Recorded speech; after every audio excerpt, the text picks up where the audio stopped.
네, 이번 주 화제가 된 뉴스들을 모아서 정리해드리는 이슈가 있는 금요일입니다. 오늘도 서은영 뉴스 큐레이터 나왔습니다. 안녕하십니까? 안녕하세요. 반갑습니다. 자, 첫 번째 소식 키워드로 보죠.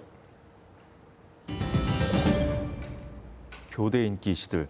올해 초등학교 입학 아동이 40만 명도 안 된다는 전망이 나왔다고요? 네, 그렇습니다. 네. 저출생 현상으로 올해 초등학교 신입생 수가 이 사상 처음으로 30만 명대를 기록할 것이라는 전망이 나왔습니다.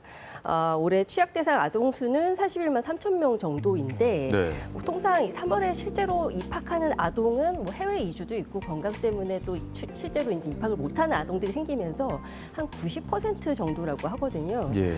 매년 초등학교 입학생이 줄고 있기는 했습니다만 이제 최근 들어서 감소폭이 상당히 큽니다. 그러니까 화면을 좀 보시면요. 예. 50만 명 선이 무너졌던 게 10년 전인데 올해는 40만 명 선이 무너지고 심지어 달라지는 것 2년 뒤에 20만 명대로 내려올 거라는 전망이 나옵니다. 예. 이런 전망을 뒷받침하는 게 출생아 수인데요. 올해 주로 초등학교에 입학하는 2017년 출생아 수가 35만 7천 명인데 2016년에 비해서 5만 명 가까이 줄었거든요. 게다가 2026년에 초등학교에 들어갈 2019년 출생아 수는 30만 명을 겨우 넘습니다. 그렇군요. 상황이 이렇다 보니까 네. 초등학생들 가르치는 교사 배출하는 교대 네. 인기도 시들해졌다 이 얘기인가요? 네, 아무래도 네. 이제 작년 하반기에 이어졌던 교권 침해 논란도 물론 영향이 크겠습니다만 예. 학령 인구가 좀 큰 폭으로 줄고 있다는 것도 아마 큰 영향을 주고 있는 것 같습니다. 종로학원이 전국 121개 대학 중에 올해 수시 모집 인원을 채우지 못한 학교들을 좀 집계해서 봤더니 미충원 비율이 높은 학교 20곳 중에 4곳이 교대였다고 합니다. 미충원 비율이 높은 특히 이 학교 중에 서울교대가 좀 눈에 띄는데요. 당초 수시 모집에 185명을 선발할 계획이었는데 예. 149명이 채워지질 않았습니다. 그러니까 이게 미충원 비율이 80%가 넘는 건데요. 그렇게 높아요. 이게 진주교대, 전주교대, 춘천교대 이제 미충원 비율이 60에서 70%대에 달했고요. 불과 1년 전만 해도 상위 20위권에는 교대는 하나도 없었는데 이렇게 달라진 거라고 합니다. 대책이 필요해 보입니다. 자, 두 번째 이슈 키워드 보겠습니다.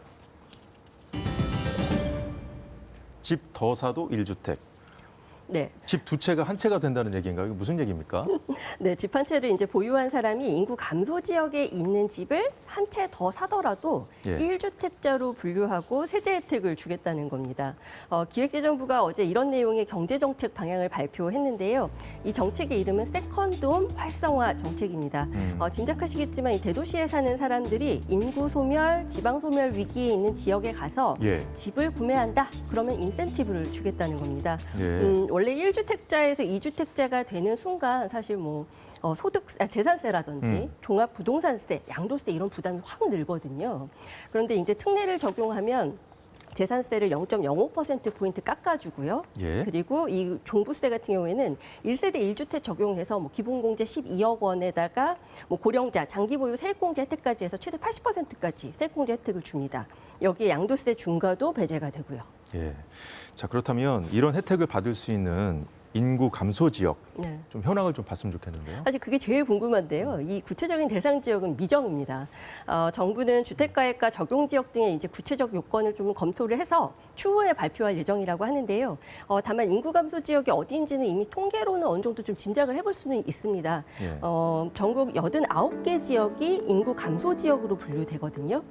그런데 이들 지역을 보면 꽤 외진 지역들이 많습니다.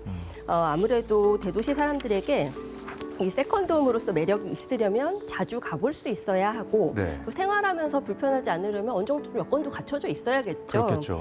이런 조건에 부합하지 않는다면 아무리 좀 파격적인 세제 혜택을 주더라도 이게 과연 매력적일 수 있을까. 그래서 이 실효성에 의문을 제기하는 사람들도 많습니다.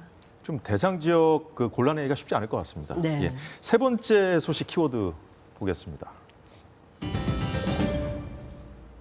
테트리스 끝판왕. 테트리스 배경도 테트리스가 나오는 것 같은데 네.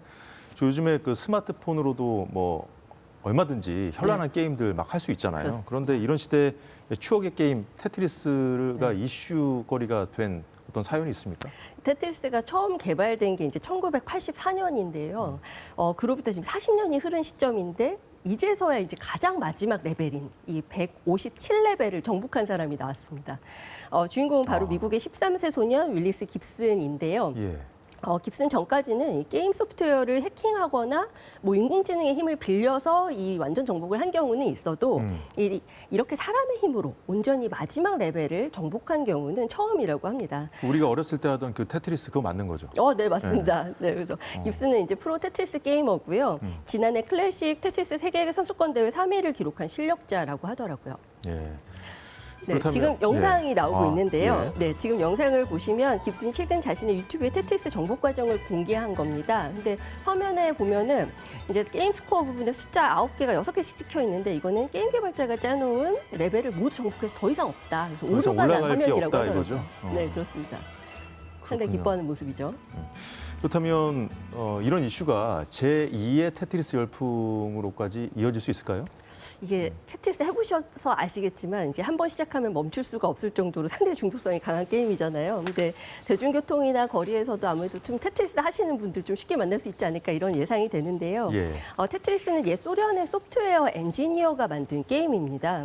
이 별다른 스토리도 없고 뭐 그래픽이 화려한 것도 아니고 게임 방법도 상당히 단순한데 너무나 많은 사람들이 좋아하니까 미국에서는 소련이 예. 만들어낸 가장 성공적인 무기다 이런 우스갯소리도 있었다고 하더라고요. 테트리스는 세계에서 가장 많이 리메이크된 게임이라는 기네스 기록도 있고요. 그리고 세계에서 가장 많이 팔린 게임이라는 기록도 있습니다. 예. 예, 잘 들었습니다. 지금까지 이슈가 있는 금요일 서은영 뉴스 큐레이터였습니다. 고맙습니다. 네, 감사합니다.